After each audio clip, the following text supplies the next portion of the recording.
زندگی کا ہر لمحہ ربیع الاول ہے. اس کی زندگی کا ہر شعبہ حضرت نبی پاک صلی اللہ علیہ وسلم کے میلاد روحانی کے اثرات کو لیا ہوا ہونا چاہیے، لیکن تاریخی مناسبت کی وجہ سے سیرت کے مختلف پہلوؤں کو سنایا جاتا ہے. اس مجلس میں اللہ آسان فرما دے، حضرت رسول اللہ صلی اللہ علیہ وسلم کی معاشرتی زندگی اور حضرت رسول اللہ صلی اللہ علیہ وسلم کی سیاسی زندگی، ان دو پہلوؤں پر اور طلبہ ہیں تو مجلس کے ختم پر ان سے متعلق دین کا محدود تصور ذہنوں سے نکالا جانا چاہیے. پورا جھوٹ بولنے سے زیادہ نقصان ہوتا ہے آدھا سچ بولنے کی وجہ سے. آدھا سچ بولنے والا پورے جھوٹ بولنے والے سے زیادہ تکلیف پہنچاتا ہے. عبادات کے دین کو کسی قدر دین سمجھا جاتا ہے، لیکن معاملات کا دین، قرض کا لین دین، خریدنے بیچنے کے اصول، کرایہ داری مکانداری کے ضابطے، تقسیم جائیداد، میراث کی تقسیم، اولاد کے درمیان ہبہ کرنے میں برابری، معاملات کا دین، معاشرت کا دین، رہن سہن، گھریلو خاندانی زندگی کو دین سمجھا جائے. حضرت حکیم الامت فرماتے ہیں معاملات بگڑتے ہیں، لقمہ ناپاک ہو جاتا ہے. معاشرت بگڑتی ہے، دل ٹوٹنے لگ جاتے ہیں. لقمے کا ناپاک ہو جانا بڑی مصیبت ہے، اور اس سے بڑی مصیبت ہے دلوں کا ٹوٹ جانا، دلوں کا بدگمانی میں مبتلا ہو جانا، دلوں کا بکھر جانا معاشرت کے نہ اپنانے کی وجہ سے. اخلاقیات کا دین، معاملات میں ہی سیاسیات کا دین.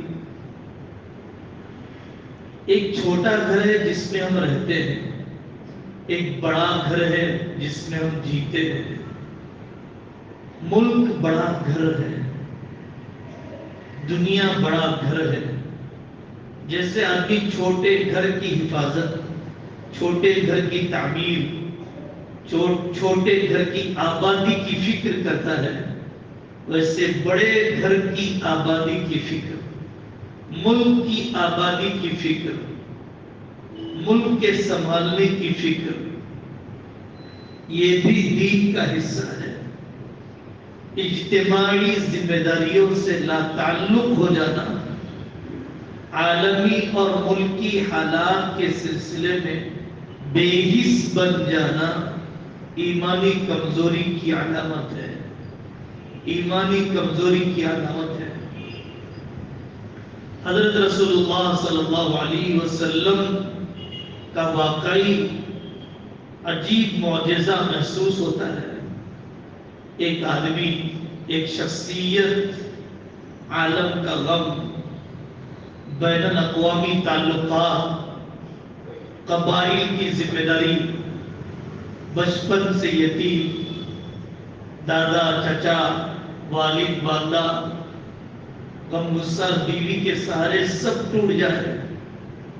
انقلاب لانا ہے سیاسی، تبدیلی لانا ہے معاشی، جاہلیت اور حیوانیت سے نکالنا ہے، پوری دنیا سے بدامنی بے انصافی کا خاتمہ کرنا ہے.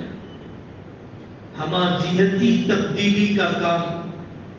ایسے لوگ عام طور پر گھر کو وقت دینے میں ناکام ہو جاتے ہیں، گھریلو ذمہ داریوں کے نبھانے میں ناکام ہو جاتے ہیں. ہمارے حضرت رسول اللہ صلی اللہ علیہ وسلم کا کمال ہے، روزانہ عصر کے بعد اپنے 9 گھروں میں وقت دیا کرتے تھے، خیر خیریت دیا کرتے، مزاج پرسی کیا کرتے. ہمارا خاندانی نظام تو سکڑتے چلے گئے. بھائی اور ماں کے جنازے میں بھی اخیر میں لوگ آتے ہیں. اس زمانے میں شادیوں میں کھانے کے عین وقت میں پہنچ جاتے ہیں. حضرت رسول اللہ صلی اللہ علیہ وسلم نے فرمایا اپنے نسب کو سیکھو تاکہ اپنے رشتوں کو جوڑ سکو. تعلموا من انسابکم کی تصلون به ارحامکم، تاکہ تم رشتوں کو جوڑو.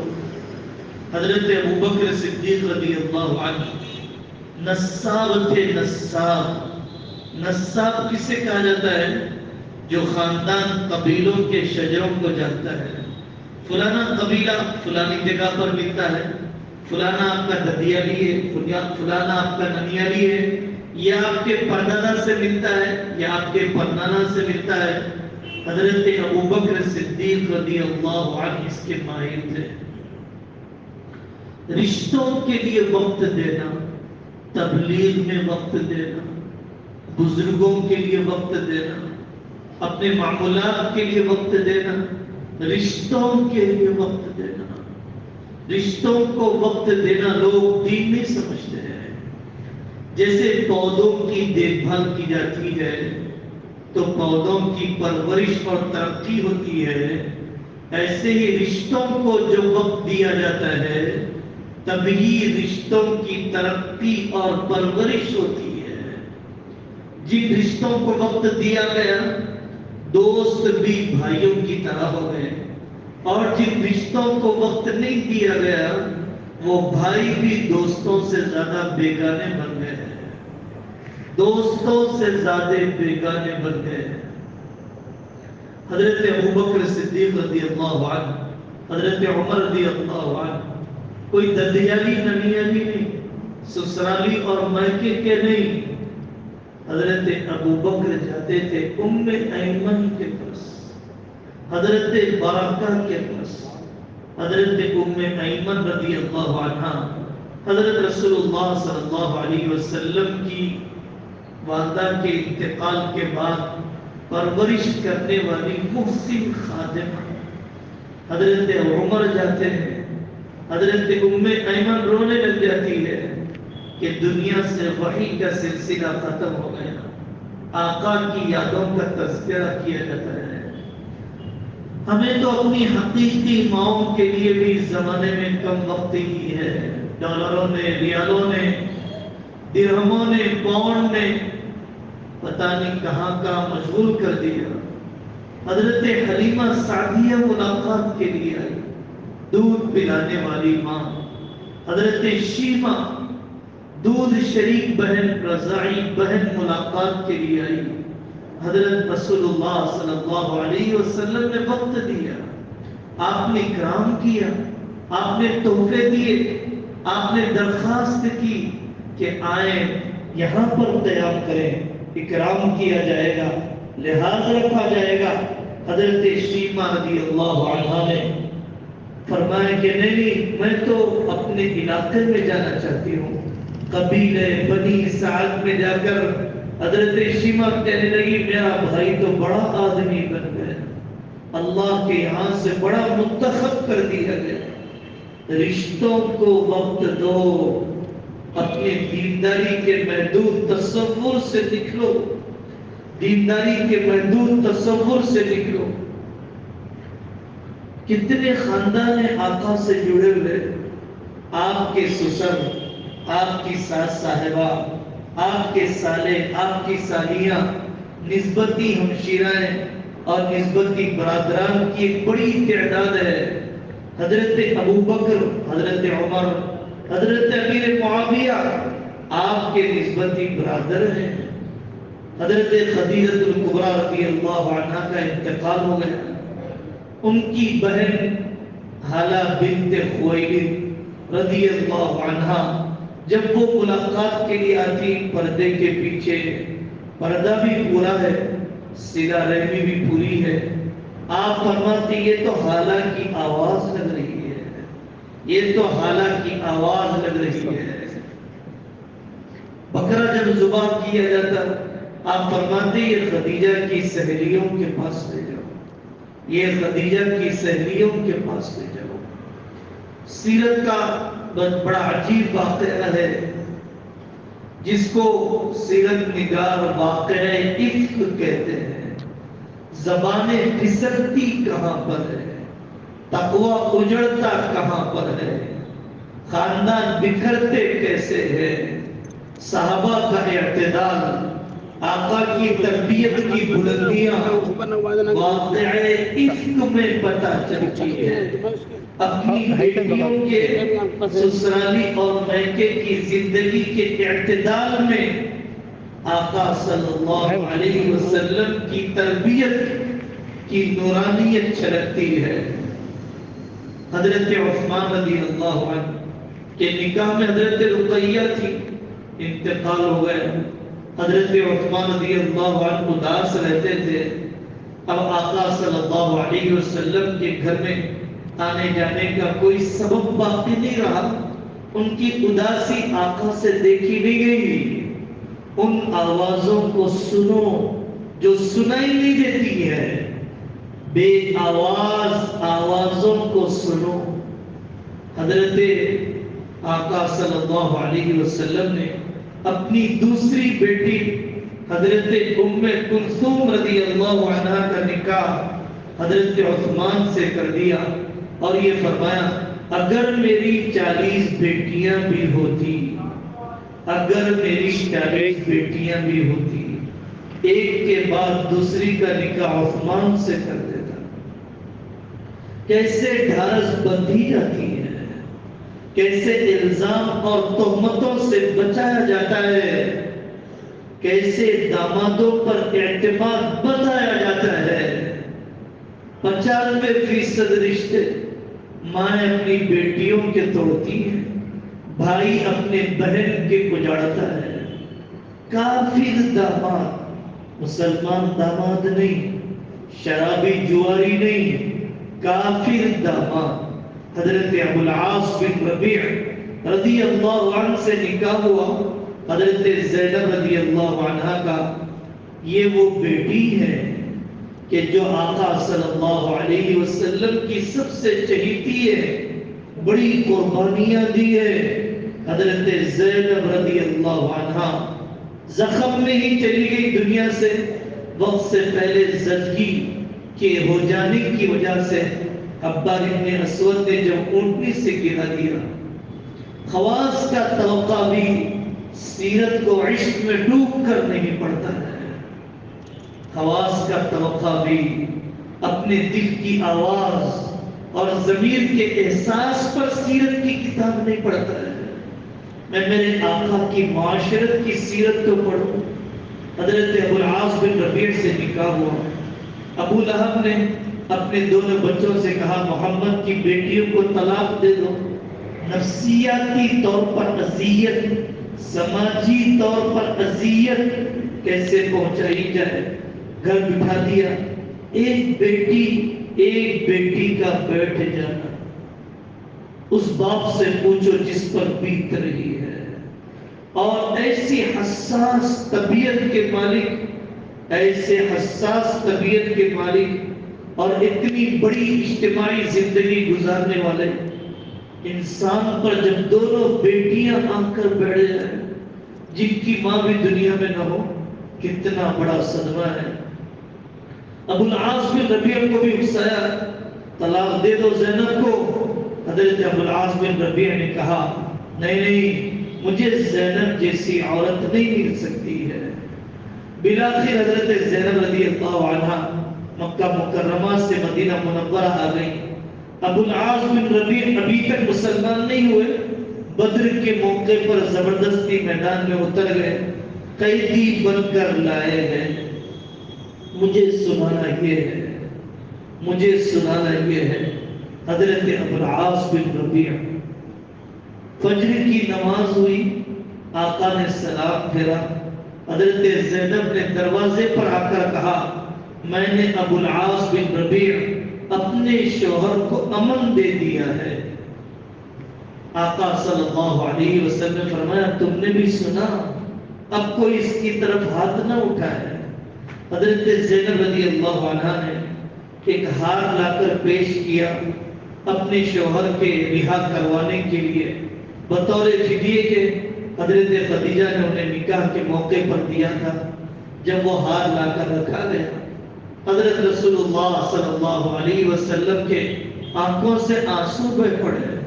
آقا نے فرمایا کیا ایسا نہیں ہو سکتا ہے کہ تم بلا معاوضہ ہی ابو العاص بن ربیع کو رہا کر دو؟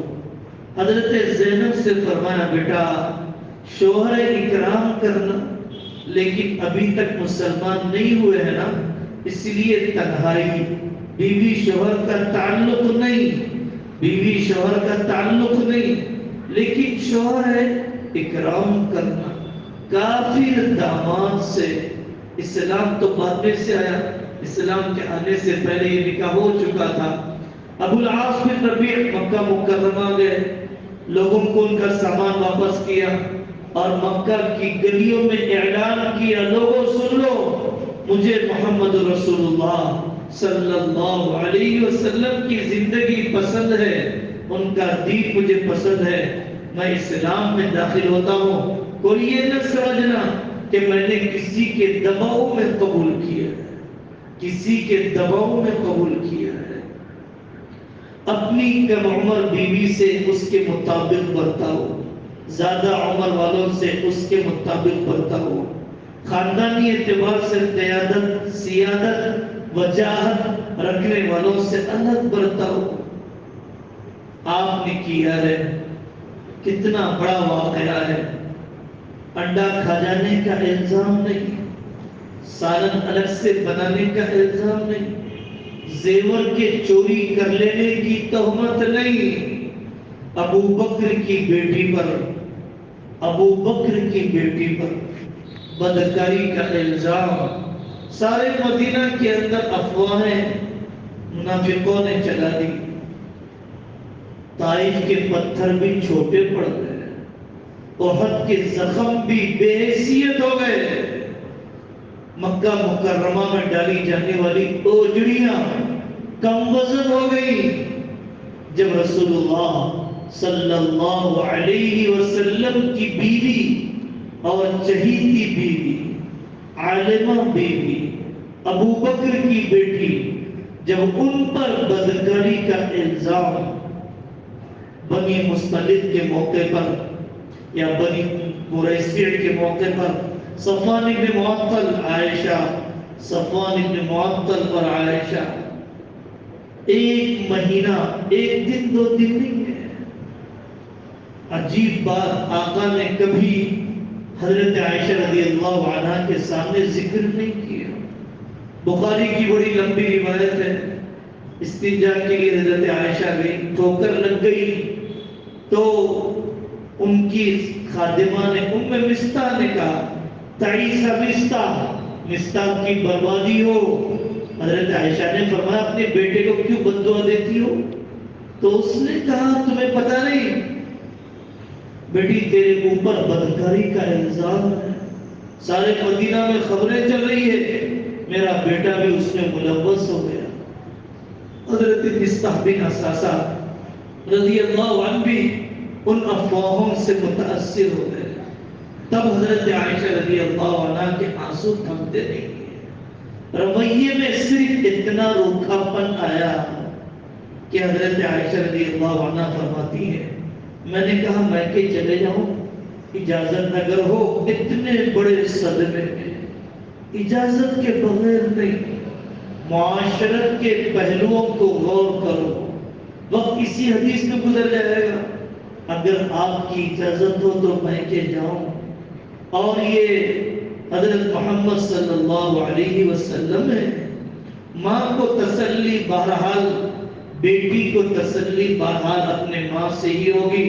حضرت عائشہ رضی اللہ عنہ کو آپ نے اجازت دے دی، اپنے گھر پر آئی حضرت ام رومان رضی اللہ عنہ۔ آج ماؤں کو پتہ نہیں ہے کون سا بول بیٹی کا اعتماد اپنے سسرال پر بڑھاتا ہے اور کون سا بول بیٹی کا اعتماد اپنے شوہر پر سے ختم ہوتا ہے، یہ ماں نے سیکھا نہیں ہے، یہ باپ نے سیکھا نہیں ہے۔ ام رومان حضرت عائشہ رضی اللہ عنہ کی والدہ، اگر کوئی جنت کی عورت دیکھنا چاہتا ہے ام رومان کو دیکھے۔ قبر میں اتارا گیا، حضرت نبی پاک صلی اللہ علیہ وسلم نے دعا کی، اے اللہ آپ جانتے ہیں ام رومان نے آپ کے راستے میں کیا قربانیاں دی ہے، آپ جانتے ہیں۔ یہ ام رومان کے فہم کو دیکھو، حضرت ام رومان کے فہم کو دیکھو۔ حضرت ام رومان نے اپنی بیٹی سے فرمایا، بیٹا جب کوئی عورت خوبصورت بھی ہو، اپنے شوہر کی چہیتی ہو اور اس کے سوکن بھی ہو تو اس کے ساتھ اس طرح کے واقعات پیش آتے ہیں، غم نہ کر، غم نہ کر۔ زبانیں عمر کیا خیال ہے، علی کیا خیال ہے، بریرہ تمہارا کیا خیال ہے؟ حضرت زینب بنت جحش، حمنہ بنت جحش ساری ہے، وہ ان کی زبان تو تھوڑی سی پھسل گئی۔ حضرت زینب بنت جحش رضی اللہ عنہ نے سوکن بیوی ہے لیکن اپنی زبان کو تھامے رکھا۔ ام ایوب سے جا کر اب ابو ایوب انصاری رضی اللہ عنہ نے اطلاع دی، تمہیں پتہ ہے حضرت عائشہ رضی اللہ عنہ پر تہمت لگائی گئی۔ حضرت ابو ایوب انصاری رضی اللہ عنہ نے اپنی بیوی سے پوچھا، جب انہوں نے سنایا تو پوچھا کیا تم یہ کام کر سکتی ہو؟ ام ایوب نے کہا نہیں، میں کیسی حرکت کر سکتی ہوں؟ اتنی گھناؤنی اور گندی حرکت۔ حضرت ابو ایوب نے فرمایا جب تم نہیں کر سکتی ہو عائشہ کیسے کر سکتی ہے؟ سورۃ النور کا پورا رکوع معاشرت سکھلاتا ہے، اپنوں کے بارے میں زبان کو روکو، بدگمانی میں جلدی نہ کرو، افواہوں کو شہ نہ دو، سبحانک ھذا بہتان عظیم۔ سیرت میں پوری کی پوری ایک واقعہ، صرف ایک واقعہ، منبر شریف پر کھڑے ہو کر آقا صلی اللہ علیہ وسلم نے اپنا ذاتی درد سنایا ہو، ایک واقعہ۔ آپ نے منبر پر کھڑے ہو کر فرمایا، لوگوں مجھے اپنے گھر کے بارے میں تکلیف دی گئی ہے، مجھے اس مسئلے میں کون راحت پہنچائے گا؟ صحابہ میں تلواریں بھی کر گئی، اوس و خزرج میں مقابلہ ہونے لگ گیا۔ جب عبداللہ بن ابی کے سازش کرنے کا صحابہ کو علم ہوا، آقا صلی اللہ علیہ وسلم نے مجلس کو روکا، حضرت عائشہ رضی اللہ عنہ سے گھر پر جا کر فرمایا، ضابطے کی کارروائی کے طور پر فرمایا، واقعی آپ نے اپنا دل بھی کیسے تھاما ہوگا کہ عائشہ اگر ایسی کوئی بات ہے تو استغفار کر لو، اللہ معاف کرنے والا ہے، اور اگر ایسی کوئی بات نہیں ہے تو اللہ کے فیصلے کا انتظار کرو، اللہ تعالیٰ ہی فیصلہ فرمائیں گے۔ حضرت عائشہ رضی اللہ عنہ اب آنسو تھم گئے، آنکھیں خشک ہو گئی۔ اپنے والد حضرت ابوبکر بازو بیٹھے ہوئے تھے، ان سے فریاد کی، ابا جی میری وکالت میں بھی تو کچھ بولیے۔ اچھے اچھے باپ کی زبان بے قابو ہو جاتی ہے، اچھی اچھی طبیعتیں پھسل جاتی ہے۔ حضرت ابوبکر نے فرمایا، بیٹا میں کچھ نہیں کہتا، اللہ کے فیصلے کا انتظار۔ ام رومان رضی اللہ عنہ بیٹھی ہوئی تھی، امی جان میرے فیور میں بھی، میری موافقت میں بھی تو کچھ بولی ہے۔ حضرت ام رومان رضی اللہ عنہ نے یہی جواب دیا۔ قرآن کی آیتیں اتر گئی، سبحانک ھذا بہتان عظیم، یہ تو سراسر الزام ہے۔ حضرت یوسف علیہ السلام کے پاک ہونے کا اعلان دودھ پیتے بچے نے کیا۔ امی جان حضرت عائشہ رضی اللہ عنہ کے پاک ہونے کا اعلان اللہ نے قرآن میں کر دیا، قرآن میں کر دیا۔ اس لیے میرے عزیزوں اپنی معاشرت کو سنبھالو۔ حضرت ربیعہ اسلمی میں حضرت ابوبکر میں انبر ہو گئی زمین کی حد کے بارے میں. حضرت ابوبکر نے 2 بول تیز بول دیے. حضرت ربیعہ اسلمی رضی اللہ عنہ خاموش رہے. حضرت ابوبکر کو احساس ہوا کہاں ہیں بیویوں سے معافی چاہنے والے, شوہروں سے منت سماجت کرنے والی ہیں, کہاں ہیں ٹوٹے ہوئے رشتے کو جوڑنے والے. عمرے پر عمرے ہیں, حج پر حج ہے, سجدے پر سجدے ہیں, لیکن ٹوٹے ہوئے رشتوں کا غم نہیں, دراڑوں کے ختم کرنے کا غم نہیں. حضرت ابوبکر نے کہا تم بھی مجھے سخت بول دو. حضرت ربیعہ اسلمی نے فرمایا نہیں. حضرت ابوبکر خود گئے حضرت رسول اللہ صلی اللہ علیہ وسلم کے پاس اور فرمانے لگے یا رسول اللہ میں نے ربیعہ کو سخت بول کہہ دیے, وہ مجھے نہیں بولتا ہے, آپ میری سفارش کیجئے نا, میرا قصاص تو ہو جائے, بدلہ برابر کا ہو جائے. حضرت رسول اللہ صلی اللہ علیہ وسلم نے ربیعہ اسلمی سے فرمایا ربیعہ اچھا کیا تم نے کہ جواب نہ دیا, یہ تو ابوبکر ہے, یہ تو ابوبکر ہے. آئیے کہہ دو اللہ تمہیں اور ہمیں معاف فرما دے, اللہ تمہیں اور ہمیں معاف فرما دے. یہ ہمیں آقا صلی اللہ علیہ وسلم کی معاشرت, یہ ان کی معاشرت. اس میں حق دینا ہے, اس میں حق مانگنا نہیں ہے, اس میں رشتے جوڑنا ہے, اس میں رشتے توڑنا نہیں ہے, اس میں غصہ پینا ہے, اس میں غصہ نکالنا نہیں ہے, اس میں ایثار اور انفاق ہے, بخل اور نوچنا نہیں ہے, اس میں احسان اور رخصت, احسان اور عزیمت ہے. صرف انصاف یا عزیمت نہیں سکھلائی گئی. آپ نے بتلایا فلاں نے حضرت فاطمہ رضی اللہ عنہ خادم جب مانگنے آئی, آپ نے یہ نہیں کہا اتنی خدمت تو شوہر کی ضروری نہیں اور شوہر کو چاہیے کہ انتظام کر دے. آپ نے احسان کی طرف, آپ نے حق دینے کی طرف, آپ نے عزیمت کی طرف, عزیمت کی طرف بیٹا یہ تسبیحات پڑھ لیا کر. حضرت جابر بن عبداللہ رضی اللہ عنہ سے آقا نے پوچھا کیا تمہارا نکاح ہو گیا؟ حضرت جابر بن عبداللہ نے فرمایا ہاں. کنواری خاتون سے کیا یا سیبہ اور شوہر دیدہ عورت سے کیا؟ یا رسول اللہ میری چھوٹی چھوٹی بہنیں ہیں, اگر میں کنواری خاتون سے کروں گا تو وہ بہنوں میں بھی ایک بہن بن جائے گی. مجھے تو اپنی بہنوں کی تربیت کرنے والی ماں چاہیے, چوٹی ڈالنے والی, کھانا کھلانے والی چاہیے.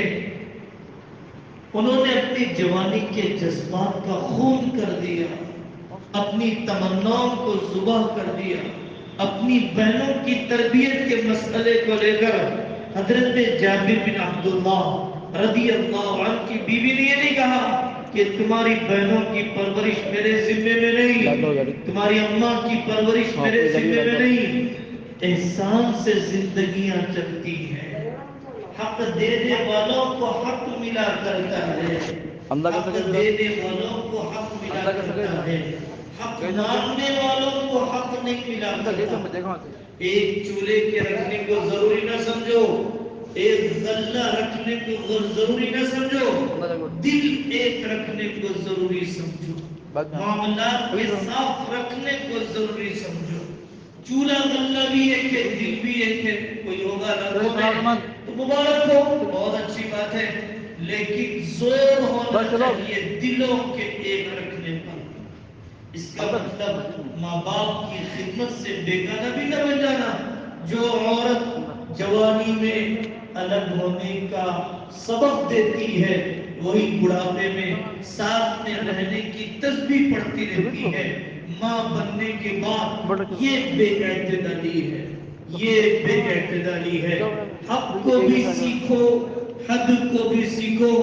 ماں باپ کے حقوق اتنے سنا دیے گئے کہ ماں باپ نے یہ سمجھا کہ ہمارے انلیمٹس رائٹس ہیں, ہمارے غیر محدود حقوق ہیں. میں نے کہا نا تجھ سے طلاق دینے کے لیے دے دے, میں نے کہا نا بیٹا تجھے خلا دینے کے لیے خلا دے دے، یہ جاہل مائیں کہہ رہی ہے، یہ لا علمی کے اندر باپ کہہ رہا ہے۔ باپ کا حق اتنا نہیں ہے، ماں کا حق اتنا نہیں ہے کہ شریعت کو ان کی خواہش پر قربان کر دیا جائے، سماج کی روایات پر، سماج کی ضد پر اور سماج کی انا پرستی پر شریعت کو قربان کر دیا جائے، ایسا نہیں ہو سکتا۔ حضرت امام احمد بن حنبل کے پاس ایک نوجوان آیا، کہنے لگا حضرت میرے والد کہہ رہے ہیں اپنی بیوی کو چھوڑ دو۔ حضرت امام احمد بن حنبل نے سارا میٹر سنا اور یہ فرمایا نہیں چھوڑنا ہے تجھے۔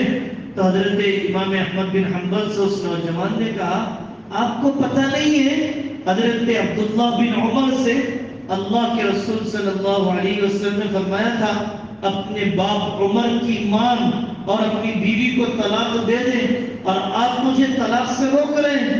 حضرت امام احمد بن حنبل نے فرمایا ہاں میں جانتا ہوں، لیکن تیرا باپ حضرت عمر کی طرح علم والا نہیں ہے، مجھے پتا ہے اس معاملے میں تیرے باپ کی رائے زیادتی پر مبنی ہے، تیرے باپ کی رائے بے اعتدالی کی طرف لے جا رہی ہے، اس معاملے میں تجھے اپنے والد کی اطاعت نہیں، اپنے والد کی اطاعت نہیں، وہ بکریاں چلا کر اپنے بچوں کو بھوکا سلا دینے والا، اپنے ماں باپ کو پہلے پلانے کے انتظار میں رہنے والا، وہ شخص تو جاہل صالح ہے، جاہل اور صالح ہے۔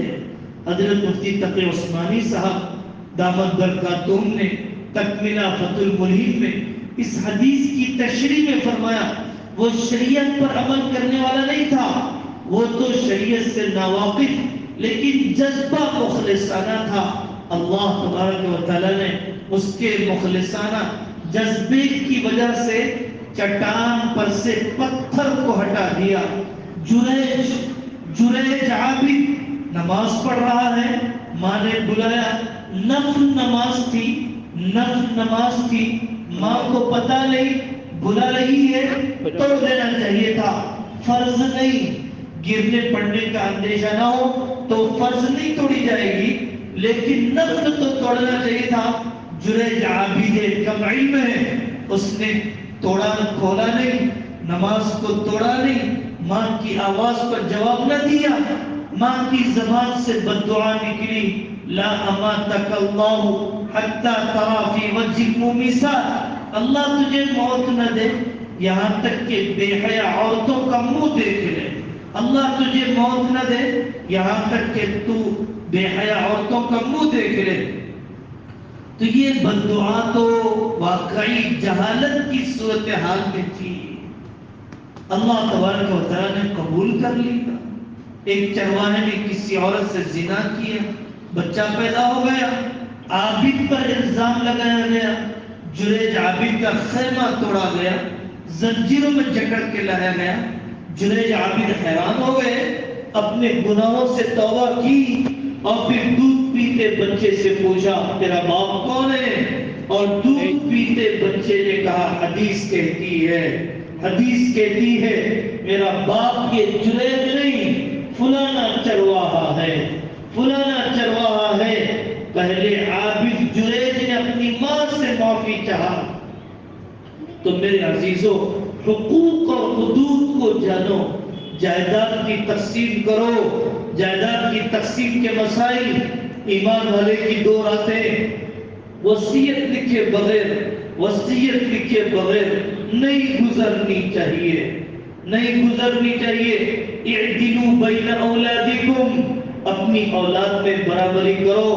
نعمان بن بشیر کی والدہ گئی یا رسول اللہ یہ جائیداد میرے بیٹے نعمان کے لیے بشیر نے دے دیا، آپ گواہ بن جائیے۔ اور بھائی بھی ہیں اور اولاد بھی ہے، ہاں سب کو دیا، نہیں سب کو تو نہیں دیا۔ لا اشہد علی ظلم، جاؤ میں ظلم پر گواہ نہیں بنتا، تو میرے عزیزو یہ ایک معاشرت کا پہلو ہے۔ نیتیں کرنا چاہیے، پوچھ کر چلنا چاہیے۔ دوسرا پہلو ہے حضرت رسول اللہ صلی اللہ علیہ وسلم کی سیاست کا پہلو ہے۔ مکہ مکرمہ میں ظلم ہو رہا ہے، کعب بن جدعان کے گھر میں سارے قبیلے جمع ہو گئے، مکہ میں کسی پر ظلم نہیں ہوگا، ہم پورے قبیلے مل کر ظالم کا مقابلہ کریں گے۔ مدینہ منورہ آئے، آپ نے میثاق مدینہ بنایا، کانسٹیٹیوشن بنایا، دستور بنایا۔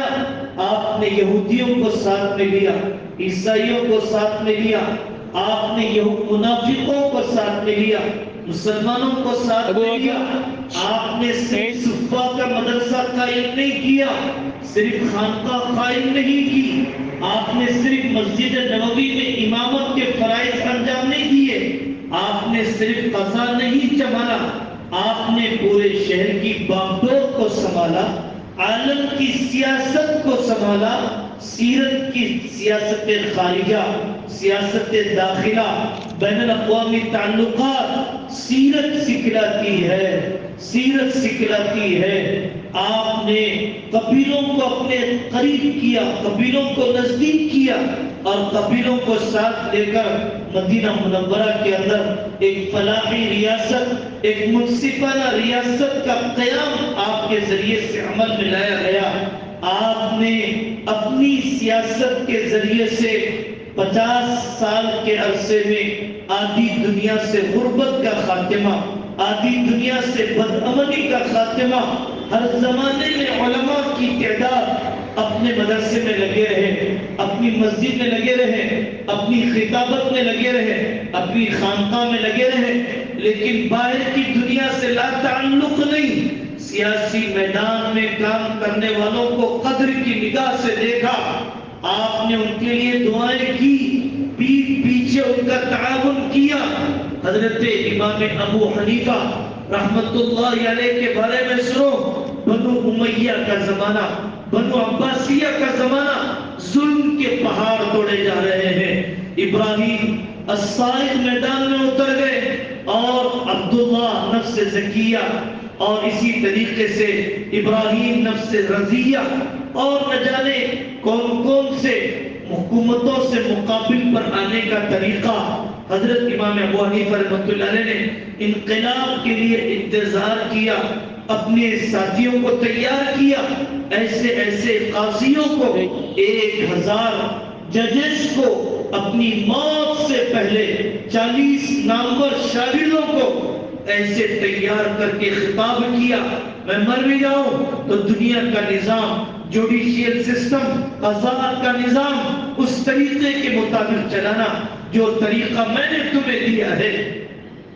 حضرت امام صاحب رحمت اللہ علیہ پر دباؤ ڈالا گیا، سرکاری عہدے لے لو۔ ابو جعفر منصور نے کہا، ابن حبیرہ نے کہا، حضرت امام صاحب نے فرمایا میں تمہارے دباؤ میں ظالم کے خلاف فیصلہ نہیں کر پاؤں گا، موت تو ایک ہی مرتبہ آئے گی، اور شہادت سے بہتر کون سی موت ہے، شہادت سے بہتر کون سی موت ہے؟ زہر پلایا گیا، سجدے کی حالت میں موت ہو گئی، حضرت امام مالک پر دباؤ ڈالا گیا، ان کے کندھے ہاتھوں سے اتارے گئے۔ امام ابن تیمیہ رحمت اللہ علیہ اتنا بڑا مصنف اور محقق ہے، اتنا بڑا مجدد ہے، وقت کے بادشاہوں سے جب جن مسائل میں الجھاؤ پیدا ہو گیا، انہوں نے جب وضاحت اور صراحت کو اور زبان کے دہل کہنے کو ضروری سمجھا تو پوری حکمت کے ساتھ، پوری وضاحت کے ساتھ ابن تیمیہ رحمت اللہ علیہ نے اعلان کر دیا ان مسائل میں جن مسائل میں ٹکراؤ تھا، حضرت امام احمد بن حنبل رحمت اللہ علیہ زنجیروں میں جکڑ کے لے جایا جاتا ہے، 70 کھلنے کا اندیشہ ہو گیا۔ حضرت امام احمد بن حنبل نے اب تک تو ایک شکایت کا بول زبان پر آنے نہ دیا، جب 70 کے کھلنے کا وقت آ گیا، حضرت امام احمد بن حنبل نے دعا کے ہاتھ اٹھائے، مولا میں کوڑوں پر راضی ہوں، میں پٹنے پر راضی ہوں، لیکن میرے 70 کی حفاظت فرما دیجئے، میرا 70 مخلوق کے سامنے کھلنے نہ دیجئے۔ یہ علماء کا باہر کے حالات سے تعلق کا رکھنا اور سیاسی حالات کے بارے میں شعور کا ہونا. حضرت مولانا الیاس صاحب رحمت اللہ علیہ کے پاس سلیمان بنات والا مسلم لیگ کے لیڈر ہے. الیاس صاحب رحمت اللہ علیہ نے فرمایا بھائی ہم آپ کے لیے دعا کرتے ہیں, آپ کا ہم پر احسان ہے, آپ نے سیاسی میدان کو سنبھال لیا, ہمیں دعوت کا کام کرنے کا موقع دے دیا. اگر وہ کام آپ نہ کرتے تو ہمیں اپنے کام کے اندر یکسوئی نہ ملتی. ہمارے اکابر میں حضرت مولانا عبد القادر رائے پوری رحمت اللہ علیہ, عبد القادر رائے پوری رحمت اللہ علیہ حضرت علی میاں سعودی جا رہے ہیں. حضرت رائے پوری فرماتے جاؤ ان لوگوں سے کہو اپنے ہتھیار خود بنائیں, اپنی سلطنت کا نظام خود چلائیں, دشمنوں کے بلبوتے پر نہ جیے.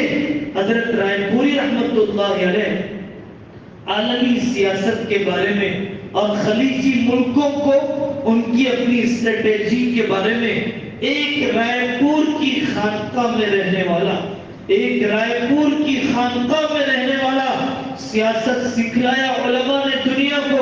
حضرت محمد بن حسن الشیبانی رحمت اللہ علیہ کی کتاب ہے سیر صغیر سیر کبیر کہ جس میں بین الاقوامی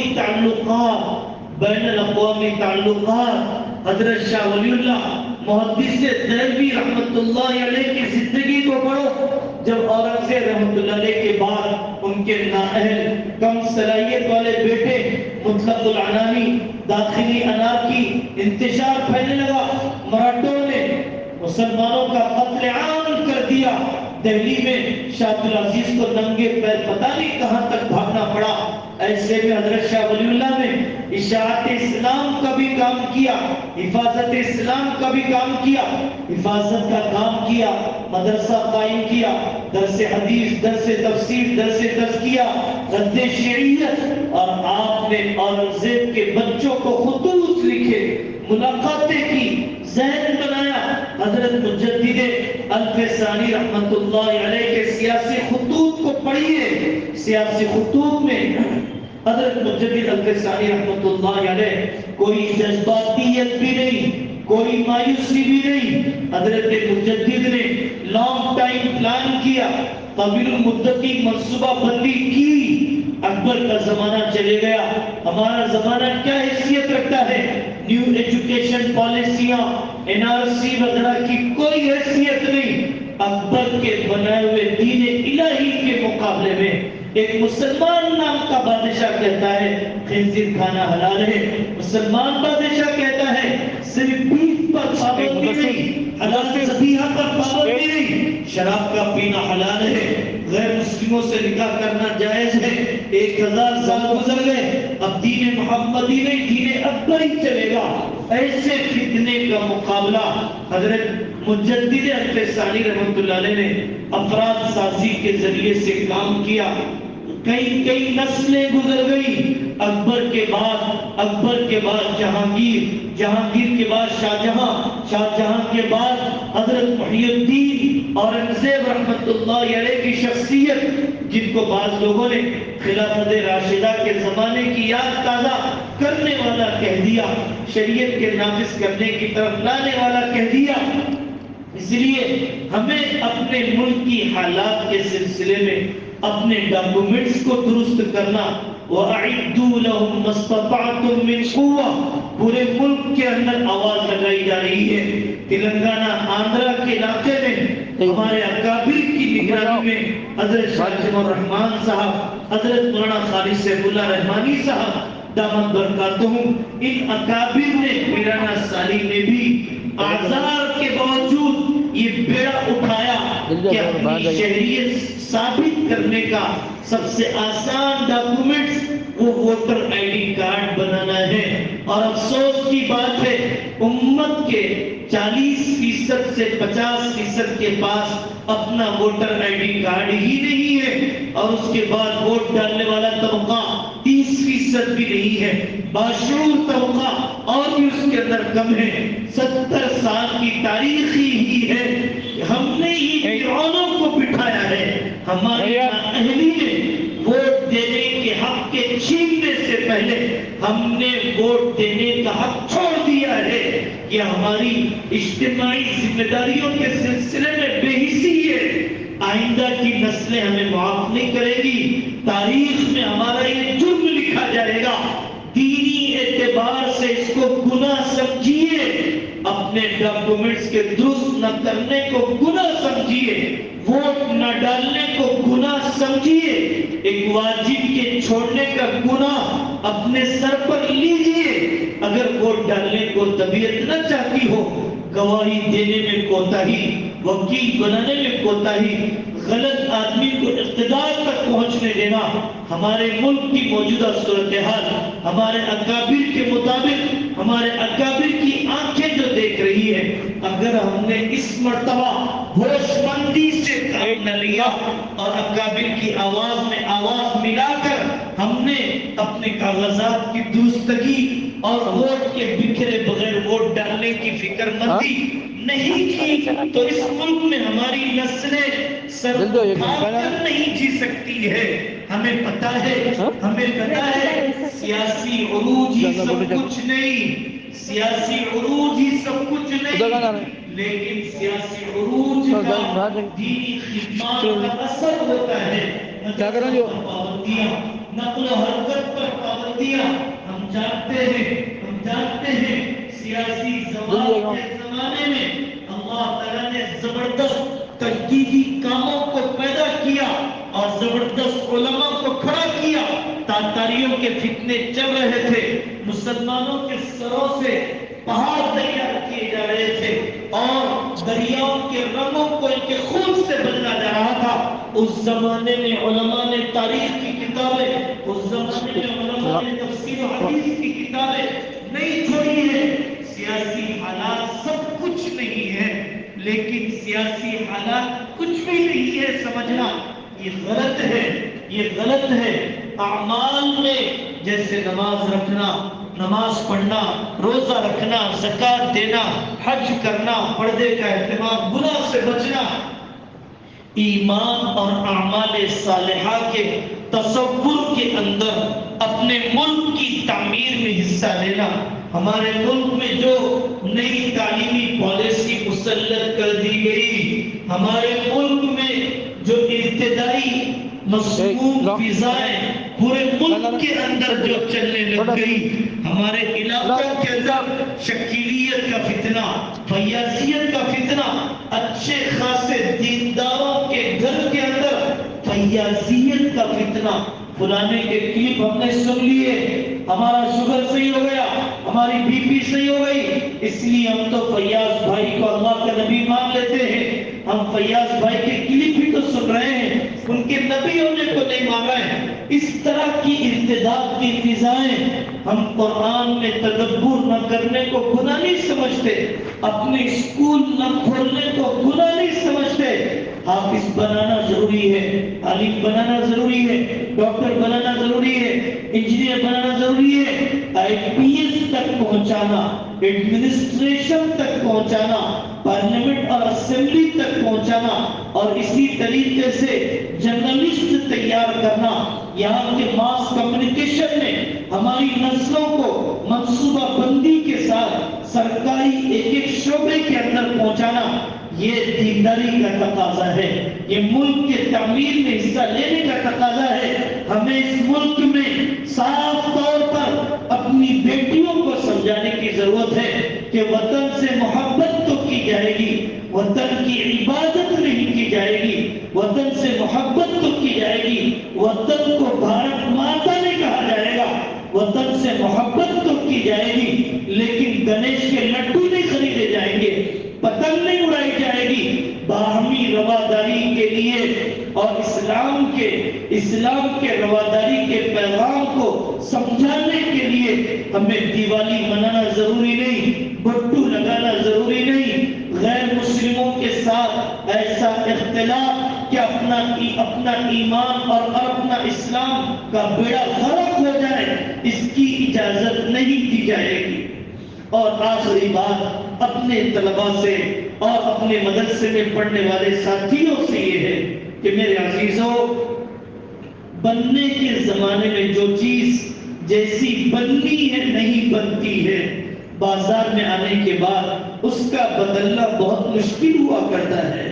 جہاں مگ پلاسٹک کے بنتے ہیں وہاں اگر صحیح نہ بنے، بازار میں آنے کے بعد اس کی ریپیئرنگ کوئی آسان نہیں ہوا کرتی ہے۔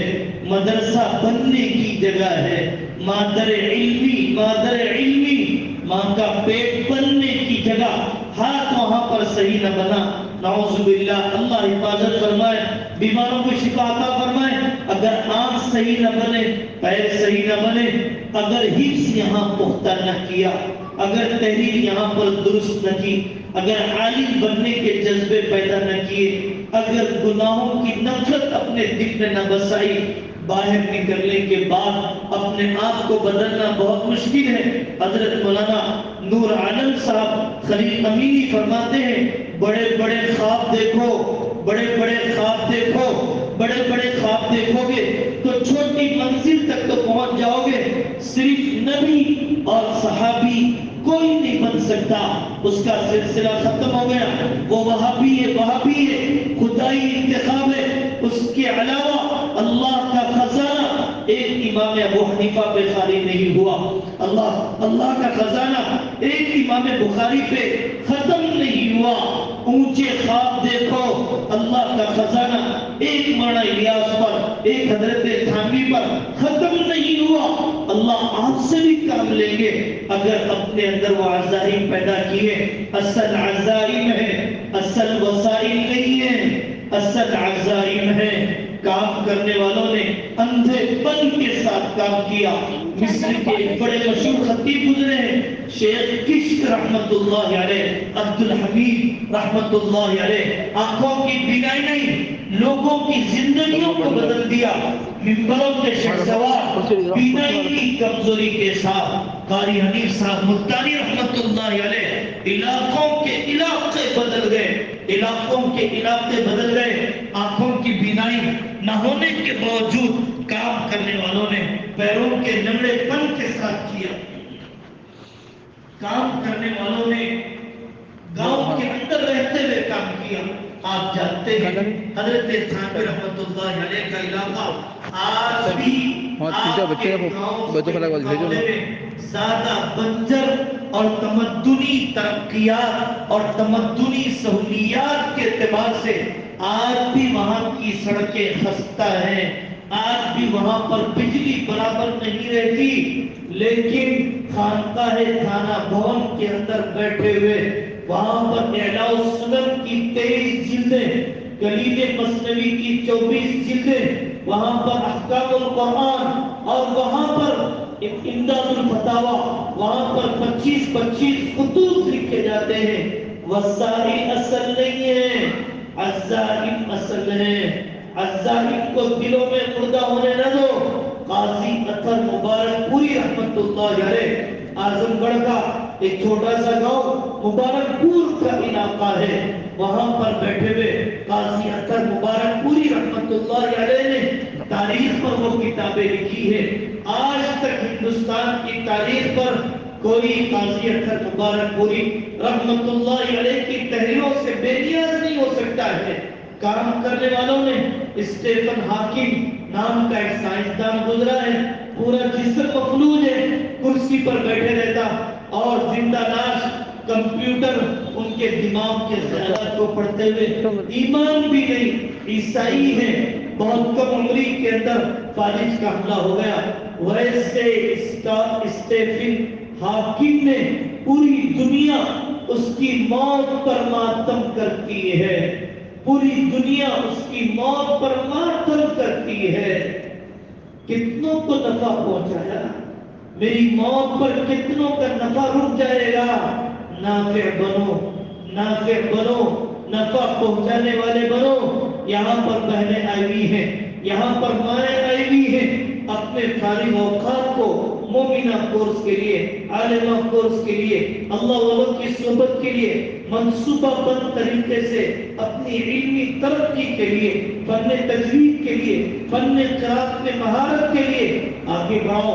پیر ذوالفقار صاحب دامت برکاتہم اور نہ جانے کتنے اللہ والے ہیں، ان کے ذریعے سے امریکہ اور یورپ میں آن لائن کتنی لڑکیاں ہیں جو پڑھ رہی ہیں، کتنے لوگ ہیں جو دبئی میں رہتے ہیں اور بڑی بڑی مصروف ترین قسم کی زندگیاں، لیکن آج ان کی بیویوں کا عالم کورس مکمل ہو رہا ہے، فون نے مشغول کر دیا، فون میں ہم آن لائن بن گئے۔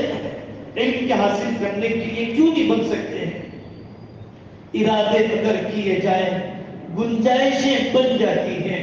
ٹرین میں سفر کر رہے تھے، چاہنے والا آ گیا، جاننے والا آ گیا تو اپنے بچے کو گود میں بٹھا لیا، سامان کو نیچے رکھ دیا، آ جاؤ یہاں بیٹھ جاؤ، یہاں بیٹھ جاؤ۔ اجنبی آیا تو نیچے کا بیگ اوپر رکھ دیا، گود میں کا بچہ بازو بٹھا دیا، آگے جاؤ بھائی جگہ نہیں ہے، آگے جاؤ۔ جب آدمی نہیں چاہتا ہے تو رہی صحیح گنجائش بھی ختم کر دیتا ہے، اور جب آدمی چاہ لیتا ہے تو گنجائش بناتا ہے۔ حضرت ابن جوزی کا مہینہ 30 دن سے زیادہ کا نہیں تھا۔ ابن تیمیہ کے جیل سے قلم بھی نہیں ملا، کاغذ بھی نہیں ملا، ابن تیمیہ نے کوئلے سے دیواروں پر لکھا۔ ترکی میں جاؤ، بدیع السما سعید نورسی کے کلیت النور کو دیکھو، کلیت النور کو دیکھو، 5000 خطوط ہے۔ 30 سال تک جیل میں رہنے والا، 30 سال تک جیل میں رہنے والا اپنے چھوٹے سے قلم سے چھوٹی چھوٹی پرچیوں پر ایمان افروز قسم کے خطوط لکھتا ہے، اور وہ خطوط لاکھوں کی تعداد میں ترکی میں پھیل جاتے ہیں۔ لوگوں کا ایمان بچانے کے لیے کرنے والوں نے جیلوں کی فضاؤں میں کیا۔ حفظ الرحمان سہواری نے قصص القرآن جیل میں لکھی، ابوالکلام آزاد نے ترجمان القرآن تذکرہ نامی کتاب جیل کی سلاخوں کے پیچھے لکھی۔ اگر ہمارے جذبات ہی مردہ ہو گئے، ہماری فکریں ہی مردہ ہو گئی، ہم کھلی فضاؤں میں رہ کر کام نہیں کر پا رہے ہیں، کھلے ماحول میں رہ کر کام نہیں کر پا رہے ہیں۔ جاؤ رشیا کے ان علماء سے پوچھو جن کے بڑوں نے کمیونزم کے دور میں قبروں میں چھپ کر اپنے بچوں کو حافظ بنایا۔ مصطفیٰ کمال اتاترک کے ظلم کے دور میں اساتذہ نے چرواہے کے کپڑے پہنے جنگلوں میں نکل گئے، قرآن دیکھے بغیر بچوں کو حافظ بنا دیا۔ تلخیص المفتاح دیکھے بغیر ایک ایک کاغذ کی عبارت کو یاد کر کے بورڈ پر لکھا کر تہخانوں میں بیٹھ کر اپنے بچوں کو بلاغت کا فن سکھلایا۔ حالات اتنے نہیں بگڑے ہیں جتنا کہ ہم بگڑا ہوا سمجھتے ہیں۔ کھلے ہوئے حالات کی قدر کر لو، اس سے پہلے کہ کھلا ہوا راستہ بھی بند کر دیا جائے۔ حضرت مولانا الیاس صاحب رحمۃ اللہ علیہ فرماتے ہیں جب بندہ کھلے ہوئے راستے کی قدر کر لیتا ہے تو اللہ تعالیٰ بند راستے کو کھول دیتے ہیں۔ جب آدمی نے کھلے ہوئے راستے کی ہی قدر نہیں کی تو بند راستے کو کھولنے کی ضرورت کیا ہے؟ کون سی پابندی ہے اپنی اولاد کو شادی کا دین سکھانے پر؟ کون سی پابندی ہے اپنی اولاد کو شرکانہ تصورات سے بچانے پر؟ کون سی پابندی ہے اپنے گھروں میں مکاتب کے قائم کرنے پر؟ کون سی پابندی ہے داڑھی کے رکھنے پر؟ کون سی پابندی ہے شرعی رسومات کے ختم کرنے پر؟ کون سی رکاوٹیں ہیں بیاج سے توبہ کرنے پر؟ کوئی رکاوٹ نہیں۔ باہر کا فرعون چھوٹا ہے، اندر کا فرعون بڑا ہے۔ جو اندر کے فرعون پر قابو نہیں پاتا وہ باہر کے فرعون پر کبھی قابو نہیں پا سکتا۔ جو اندر کے فرعون پر قابو نہیں پاتا وہ باہر کے فرعون کو کبھی ڈوبتا ہوا نہیں دیکھ سکتا، کبھی ڈوبتا ہوا نہیں دیکھ سکتا۔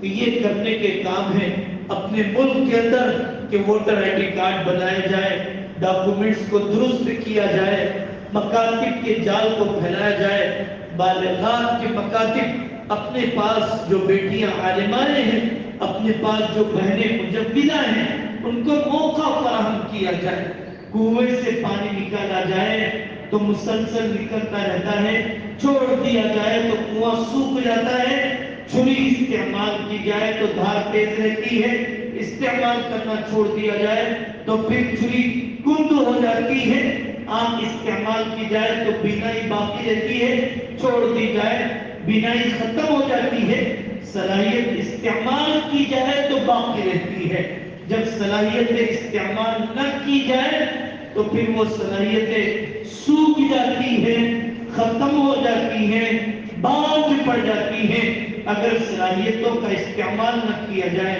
اللہ تبارک و تعالی ہم سب کو کہنے سننے سے زیادہ عمل کرنے کی توفیق عطا فرمائے، ہماری معاشرت کو بھی سنوار دے اور ہماری اجتماعی ذمہ داریوں کا احساس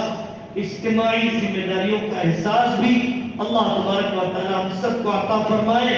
غزہ کے علاقے میں اندھی عورتیں بیٹھی ہوئی حافظہ بن گئی، غزہ کے علاقے میں حاملہ عورتیں ایک بیٹھک میں بیٹھی ہوئی قرآن پڑھ رہی ہیں، غزہ کے علاقوں میں بموں کے سائے میں رہ